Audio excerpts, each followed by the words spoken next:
Halo, perkenalkan saya Martinus Kopong Laga, Guru Pendidikan Agama Katolik SMK Negeri 1 Mukmanur Bulan, Kabupaten Kutai Barat, Kalimantan Timur. Saat ini saya sedang mengikuti program pendidikan profesi guru dalam jabatan Kemenak RI periode 2 tahun 2025.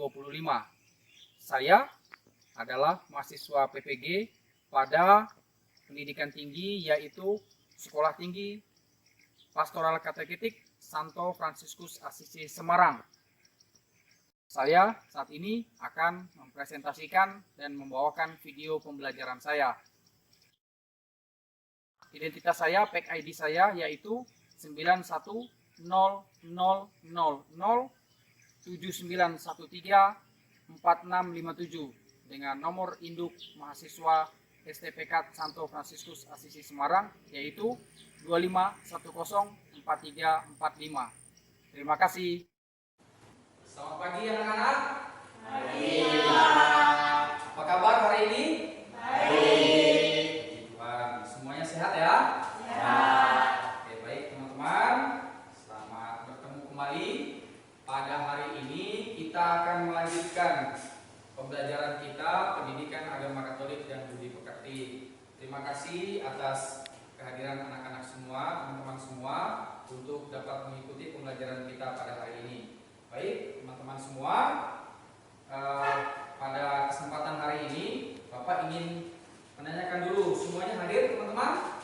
Hadir. Ya, kita di sini ada berenam yang agama Katolik dari kelas 11, yang HTP hadir semua? Hadir. Oke, HTP 2 orang. Yang dari perkantoran atau TKP hadir? Hadir. Terima kasih, ada 4 orang. Ya baik. Jadi teman-teman, sebelum kita akan memulai pembelajaran kita, marilah kita bersama-sama akan berdoa. Ya. Nanti salah satu silakan dari teman-teman akan memimpin sebagai pengantar dalam doa kita. Lalu nanti ya silakan dibacakan dari buku panduan itu doa spontan yang sudah disiapkan. Ini juga untuk membantu kita dalam mengembangkan budaya untuk rajin membaca. Ya. Silakan kita mempersiapkan diri. Silakan salah satu dari kalian. Siapa yang akan memimpin doa? Sania, silakan Sania, minta tolong Sania memimpin doa sebagai pengantar, lalu didoakan bersama-sama ya. Silakan. Marilah kita berdoa dalam nama Bapa, Putra, dan Roh Kudus. Amin. Bapa, terima kasih pada kesempatan ini kami akan. Terima kasih Sania. Ya. Teman-teman, kita pada hari ini akan membahas salah satu topik tentang martabat hidup manusia. Tapi sebelumnya Bapak ingin kita sharing sebentar singkat tentang pertemuan kita pada kesempatan yang sebelumnya. Tema kita waktu itu apa? Tentang Asasi manusia. Gila? Kebebasan dalam memilih agama. Oke, kebebasan dalam beragama atau memilih agama. Ya. Yeskiel? Apa Jess? Kebebasan dalam apa lagi? Dalam mengasihi. Oke. Nasya, bisa tambah satu lagi? Hak untuk mendapatkan keamanan. Mendapatkan keamanan. Baik, itu beberapa contoh ya. Pada hari ini kita akan bersama-sama membahas topik tentang mengembangkan budaya kasih. Nah, teman-teman pernah mendengar kata kasih ya? Nah. Dimana kasih itu simbol yang paling dominan sekarang apa? Simbol kasih? Coba ada yang bisa buat? Ya kayak mana? Seperti apa? Oh. Ya, oke, ini ya. Oke, baik. Nah, sudah pernah mendengar kasih. Kasih itu apa sih menurut kalian? Kasih sayang. Oke, bukti. Kasih apa? Sikap hidup dan tindakan sehari-hari. Yang bagaimana sikap itu bukti? Bergotong royong, membantu. Oke, bergotong royong, membantu. Ya. Sania apa Sania? Kasih menurut Sania? Menyayangi. Oke, terima kasih teman-teman. Lalu, nah, menurut teman-teman yang berlawanan dengan kasih itu apa? Kekerasan. Keras nah. Mengembangkan budaya kasih. Budaya kasih, sikap hidup dan tindakan sehari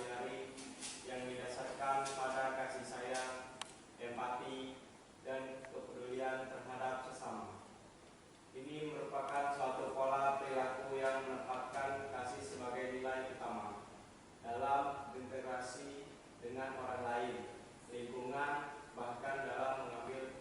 Ya, kekerasan sekarang. Silakan, Nasya. Dibaca yang keras, Nasya. Kekerasan, penggunaan kekuatan fisik atau kekuasaan untuk menimbulkan penderitaan atau kerugian pada orang lain, baik secara fisik maupun psikis. Kekerasan yang terjadi dalam konteks sekolah atau lingkungan sekolah itu biasanya lebih umum dikenal dengan istilah apa tadi?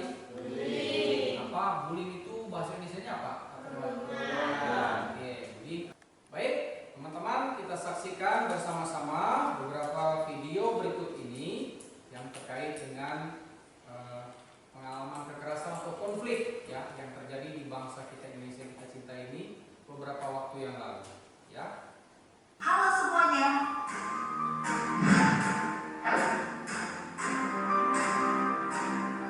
Konflik-konflik bernuansa suku dan agama pernah terjadi di beberapa daerah di Indonesia.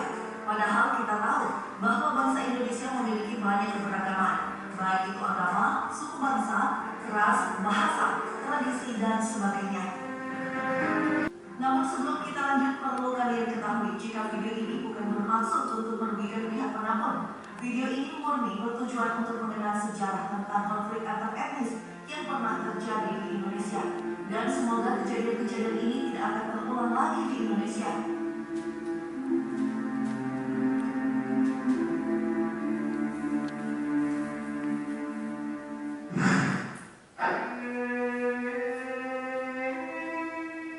Yang pertama, konflik Sampit.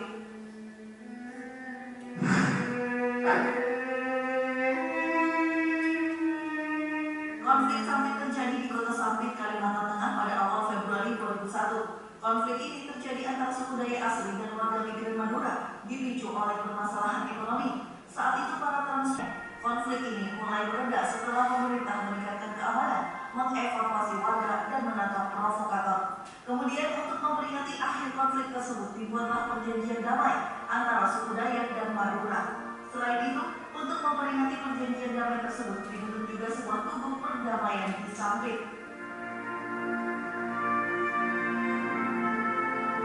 Konflik Poso.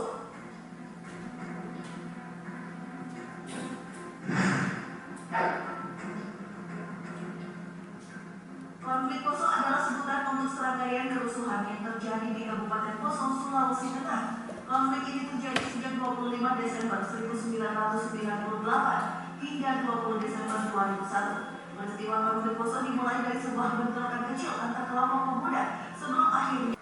Konflik Poso sendiri berakhir pada 20 Desember 2001 dengan ditandatangani Deklarasi Malino.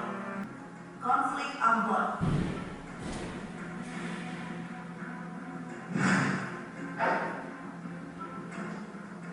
Konflik Ambon adalah serangkaian kerusuhan yang diawali oleh bentrokan antar warga di kota Ambon, Maluku pada 11 dan 12 September 2001. Dua kelompok massa saling menyerang dengan melempar batu, memblokir jalan dan merusak kendaraan di sejumlah titik di Ambon.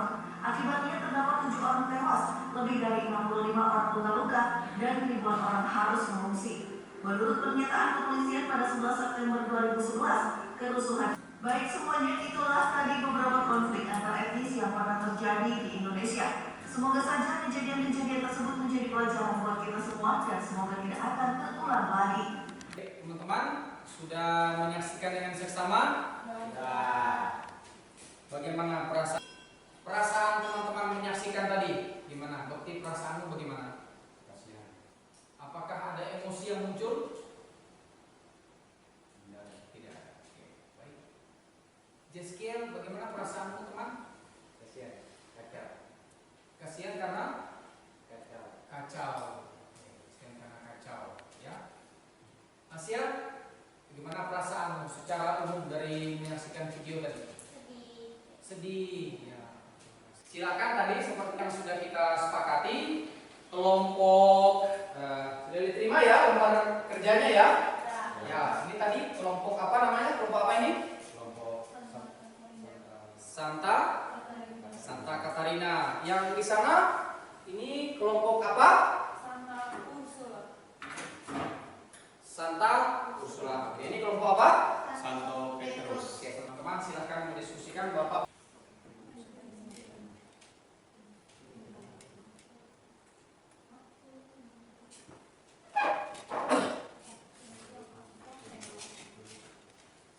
Oke. Kelompok Santo Petrus. Jadi kelompok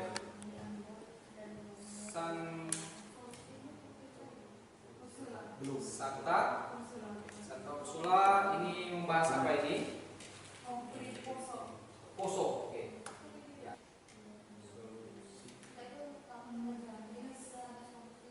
Kalian kelompok apa ini? Santa Catarina. Oke. Topiknya apa tadi, tentang konflik apa tadi? Sampit. Sampit di mana? Silakan didiskusikan. Di mana ini? Boleh.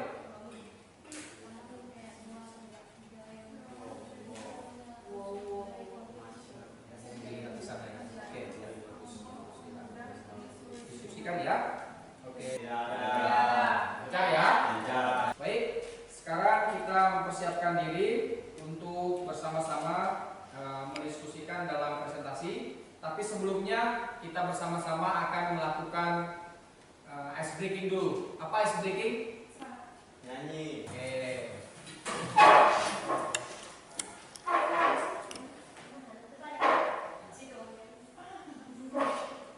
Baik, teman-teman, siap-siap.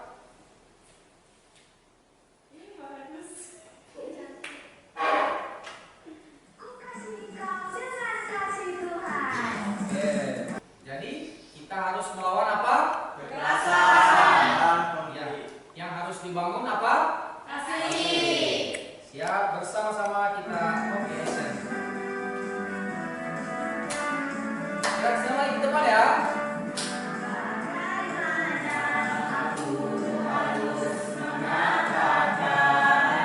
Suaranya yang keras ya.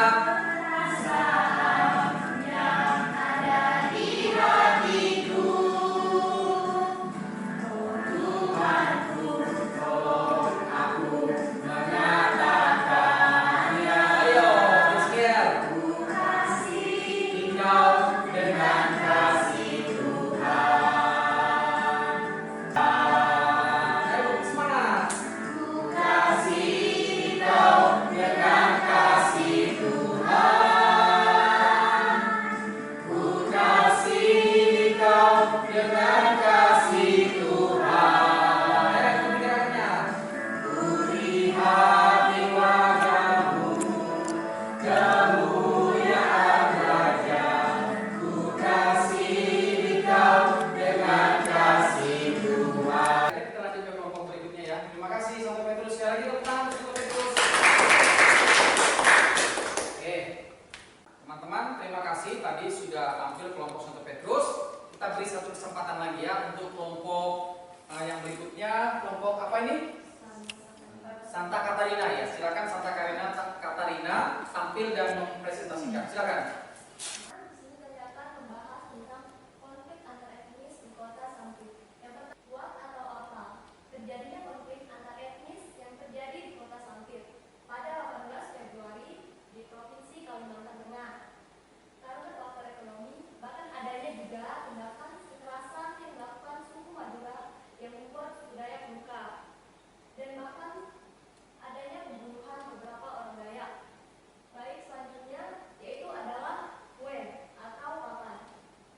Kapan terjadinya konflik Sampit? Ini tepatnya pada 18 Februari 2001 di kota Sampit yang berada di Provinsi Papua.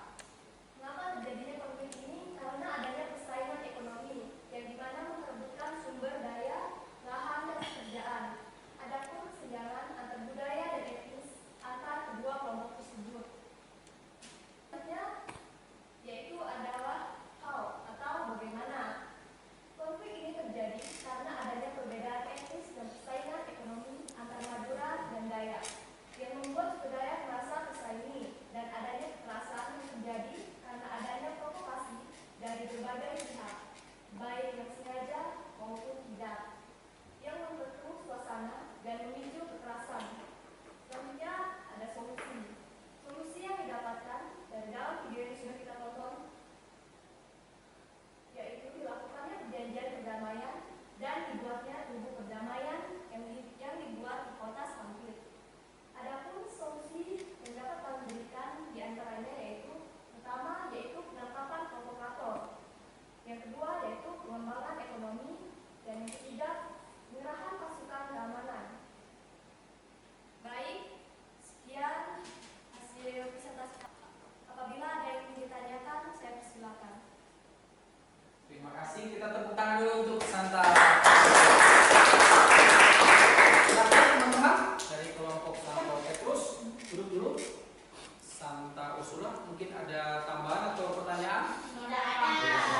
Cukup jelas ya? Silakan sekali lagi tepuk tangan untuk santai.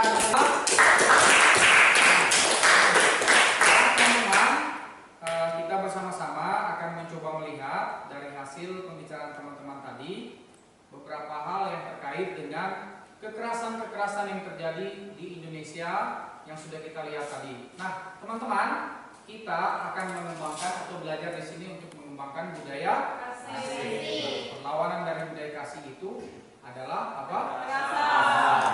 Nah, sekarang teman-teman, kita semua kalian ini walaupun hanya berenam di SMK Negeri 1 Mukmana Bulan ini, kita semua di bagian terakhir ini ada tulisan apa yang warna merah yang ada garis bawah. Coba dibaca sama-sama 1, 2, 3. Agen pengembangan moral hidup Kristiani dalam hidup sehari-hari. Nah, itulah teman-teman. Jadi teman-teman, tujuan kalian tadi langsung menemukan masalah, Bapak ajak menemukan masalah, lalu mencoba memahami masalah itu, mendiskusikan dalam kelompok, lalu mempresentasikannya. Kita diajak dalam pembelajaran ini untuk mengembangkan budaya kasih, kekerasan psikologi. Ya, di sana terlihat itu berupa ancaman teror dan indoktrinasi atau kebohongan publik. Contohnya coba Jeskiel baca contoh. Contoh pelecehan verbal, mencaci maki, meremehkan dan mengomentari orang dengan kata-kata yang menghina. Berbohong. Kekerasan selanjutnya Kekerasan tidak langsung dibacakan. menimbulkan ketakutan dan pembatasan pada tindakan orang lain. Ya, sampai di situ. Jadi itu teman-teman. Kekerasan bersama tidak terlihat secara jelas pelakunya dan dibuat secara terstruktur sehingga pelakunya sulit ditemukan secara langsung atau Selanjutnya Kekerasan yang tidak sengaja menyebabkan orang lain mengalami kerugian atau membahayakan bagi orang lain, sementara pelaku tidak bermaksud untuk mencelakakan orang lain tersebut. contohnya langsung. Kecelakaan lalu lintas akibat kelalaian pengendara yang bermain gadget saat berkendara. Ya, itu salah satu contoh. Ya kan? Nggak sengaja. Padahal itu salah. Salah apa salah? Nggak boleh main. Siapa ini yang sering nih? Siapa ini yang sering nih? HP helm lengkap, motor lengkap, tapi gas tangan kiri HP. Nah, itu berbahaya. Oke, skill jangan ya. Oke, lanjut. Tadi rupa-rupa, sekarang ini wajah. Wajah itu berarti yang terlihat gitu, ya. Kekerasan kultural. Gila? Kekerasan politik. Kekerasan dilakukan untuk melawan segala cara dalam mencapai tujuan dan penguasaan politik. Contoh? Contohnya perang saudara di negara-negara Timur Tengah, Suriah, Afghanistan, penggunaan kekuasaan politik bagi yang protes atau kritis dan tidak dapat berbuat apa-apa, bahkan penjara dan hukum siksa. Ya, oke. Ini teman-teman contoh kekerasan politik, ya. Kekerasan politik itu perang ya, perang gara-gara kekuasaan politik dari suatu atau sebuah negara, ya. Oke, lanjut. Kekerasan terhadap anak-anak, ya. Jensen? kekerasan yang memperlakukan anak-anak secara buruk dan tidak manusiawi. Ya, ini contoh, ya, kekerasan terhadap anak-anak. Jadi anak-anak dipekerjakan di bawah umur. Ya, itu sangat-sangat. Tes lingkungan pendidikan itu ada, yaitu praktek perundungan. Nah, jadi teman-teman, perundungan itu bisa dilakukan secara verbal, ya, secara verbal. Secara verbal itu dari menjelekkan nama orang tua, ya, menjelekkan nama seseorang, ya. Kemudian itu ada lagi secara fisik, ya, fisik yang sering kalian lihat itu yang memukul, menendang, ya. Lalu juga atau sosial di media sosial atau media maya, ya, saling menyebarkan hoax atau memfitnah, menjelekkan teman-teman. Ya, kita baca bersama-sama 3 slogan di bawahnya. 1, 2, 3. Stop perundungan, lawan dan jauhi perundungan, dengan kasih hidup tanpa budi. Oke, ya, yang dilakukan sebelum terjadi konflik, ya. Sebelum terjadi konflik ada 2 upaya. Yang pertama apa? Dialog dan komunikasi. Ya, dialog dan komunikasi kasih. Yang kedua, Kerjasama dalam membentuk jaringan kepentingan bersama. ya, jadi kalau kita berdialog, menyampaikan pendapat seperti tadi kan ada konflik, ya seharusnya dialog komunikasi. Ya, tadi itu teman Anda itu jatuh, bukan kami yang membuat dia terjatuh atau kami yang mengganggu dia. Dialog, ada komunikasi. Lalu ada pihak yang membantu untuk berbicara sehingga semuanya menemukan solusi. Kerjasama. Nah, ini penting ini teman-teman. Kita sekarang ini dunia yang perlu ada jaringan. Ya. Langkah pertama, coba Dirandus Jensen bacakan. Langkah pertama, kekerasan atau konflik dan perundungan perlu diceritakan kembali oleh korban atau orang yang menderita.